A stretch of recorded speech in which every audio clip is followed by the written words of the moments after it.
Hello, all my creative friends. This is quite a transformation on this one. As you can see, it had glass on the bottom, which it still has all the glass. It's this weird mirrored, doppled sort of top that has a crack in it. And these other interesting lines. And chalk paint sticks to everything really well. And I thought, okay, so let's make it more ornate looking. Let's get out all these awesome collage papers I have of crows and let's just see what we have. So, you have seen me before do the clay molds, and I didn't include that part in this. So, you can refer to another video for that. But I thought I would show you the progress of how I blend the paints because I think that is something that can be difficult for people to do. And now with the chalk paint is nice and thick. I did put the black underneath and let that dry completely. When you're doing blending, you've got to keep it wet. The Some people might spray that if it is chalk paint that has clay in it, and that might make, reanimate, I guess, the clay as it dries. But I think just for regular chalk paint, the way I do it is I just kind of work quickly and I'll start on the edges and put the dark in. And I will wipe my brush kind of in between when I'm using the colors or use different brushes. And then go ahead and blend that color into the lighter color and back and forth. If I think it's getting too dark, then I will add more of the lighter color. But you kind of have to stick to that area to get that gradation of color and then add the lighter into the top layer. And you can kind of watch as I do this. I'll go ahead and put it on a little bit faster forward so it doesn't take as long, but you'll get to see how I blend as I go. And off camera, you're probably not seeing if I am wiping off some of that darker color before it hits the lighter color, just so that you have a little bit more of a clean brush when you're blending the colors together. You can always have extra brushes around because if you smear too much of that dark color into the lighter color as you're if you're, as you're ombreing it, I guess you could call it, then you'll lose that kind of ombre, dark to light effect. You can always kind of get that back by adding a little bit more of the light into it. So you can see me doing that here.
We chose these lovely magnolia flowers to go along with the ravens in this piece.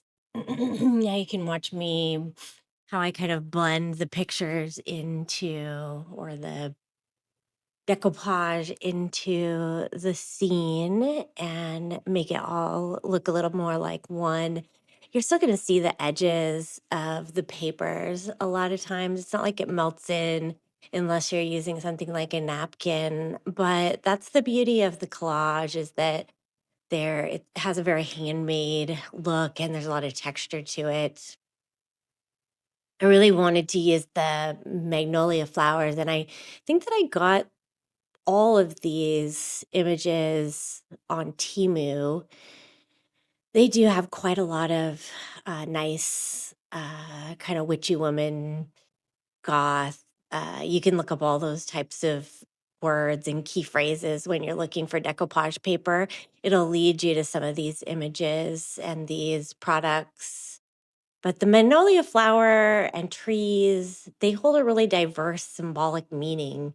It's often associated with dignity, nobility, and femininity.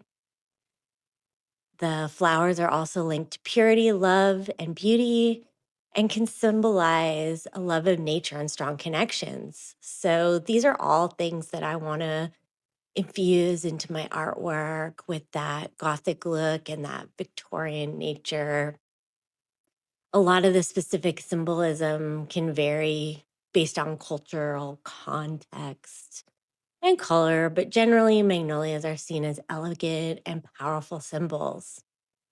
And the raven also is a messenger, sometimes seen as possibly bringing news, or sometimes seen as kind of a dark symbol, but I see them as very friendly and hopeful. They're very intelligent creatures in general. And I think that the sight of them can mean a lot of different things.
to the collage pages here.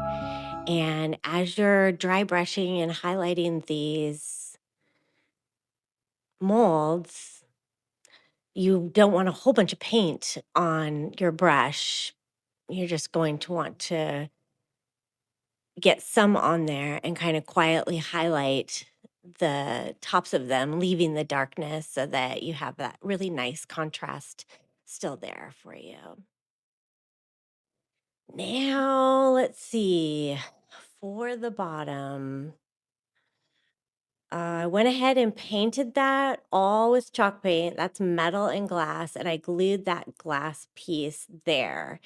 And then I went about using my press molds.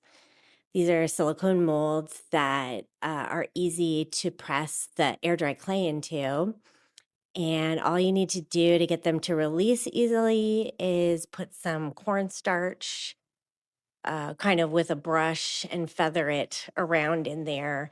And then I go ahead and press into the molds.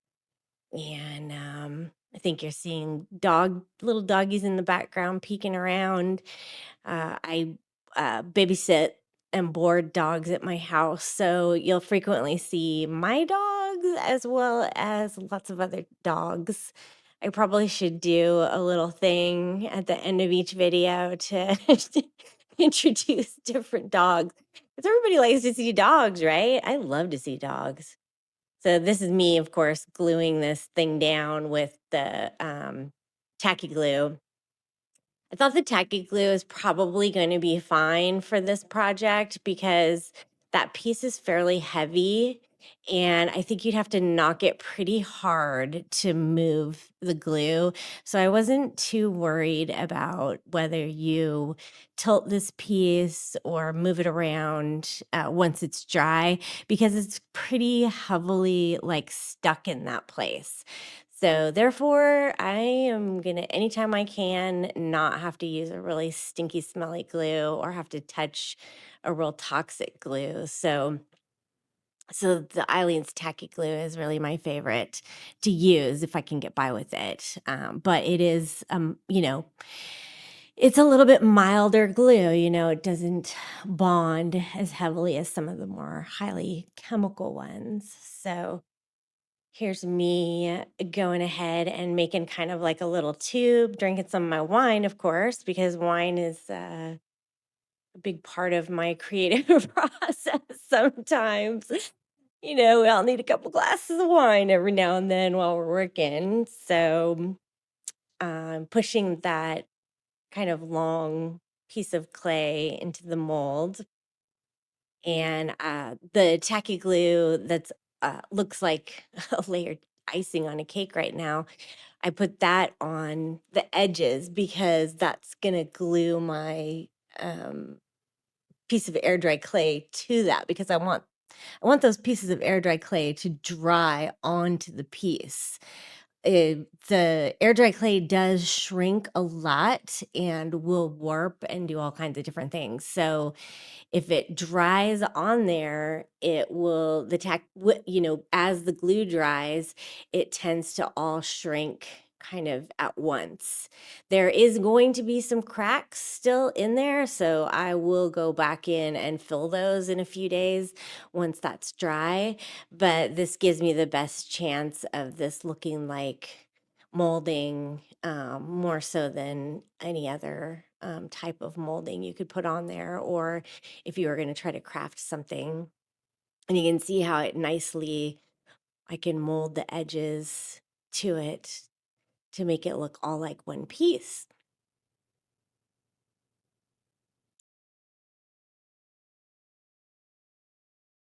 And there's Chloe, my little poodle, going by. She also was a rescue from the SPCA. Really malnourished and had flea bites all over her. It was her and her brother, but I just really fell in love with her. I wanted to get both of them, but I figured, that's a poodle and poodles are really super popular. So I knew he'd get adopted. And when I called back about him, he was adopted. So they both got adopted. She's been with me, I don't know, I think about 5 years or so. She's a wonderful little girl. Everybody really loves her. So this is a really satisfying part of the project. I ordered this beaded kind of uh, fringe, and it's so pretty, and it just totally matches this paint color. And it happened, the spacing of the beads to the ribbon happened to just really fit over that little swirl part. So that worked out really well. I didn't have to like cut off or add anything. So you're going to see that this uh, embellishment is going to cover that side. And I decided that that was okay because I did sort of feel like the edge was a little bit busy. And I thought that adding the ribbon over the top of it actually made it a little bit more cohesive, to have that different texture there. So when I do the hot glue gun, and the hot glue gun works great for this stuff. It's very lightweight. It sticks very well. I just cut it at the end and kind of like use some hot glue to sort of make a little hem and flip that end over. And then it goes on just fine. I measured around before just to make sure that I had enough of what I needed. There's nothing worse than like getting to the end and not having enough. It's like, so make sure you do that. Make sure you have enough of whatever you're using. A lot of times I find stuff like this, trims and different things at the thrift store as extras and such. And I love to find them, but a lot of times there's not a lot of it if I find it secondhand. So if I'm doing a bigger project like this, I'm probably going to have to order something new off of Amazon. But that's part of the process too. You are, even though I try as much as I can to use everything secondhand, there's just some things that you can't get. And you really want this particular piece to be, kind of ornate and, I don't know, I guess bougie, Victorian, that kind of dripping in jewels sort of gothic look. But just be careful with your hot glue gun. I love the hot glue gun, but I definitely burn myself every time I use it. And it always feels like I can never get that hot glue to come out of it continuously. Oh, for the stenciling. I love the stenciling. It's just such a great way to make the piece come together. I'm using the lightest green color so that it has some contrast over some of that dark blue.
I just wanted to share my beautiful little poodle with you and to remind you that you can find any breed, any purebred breed in rescue.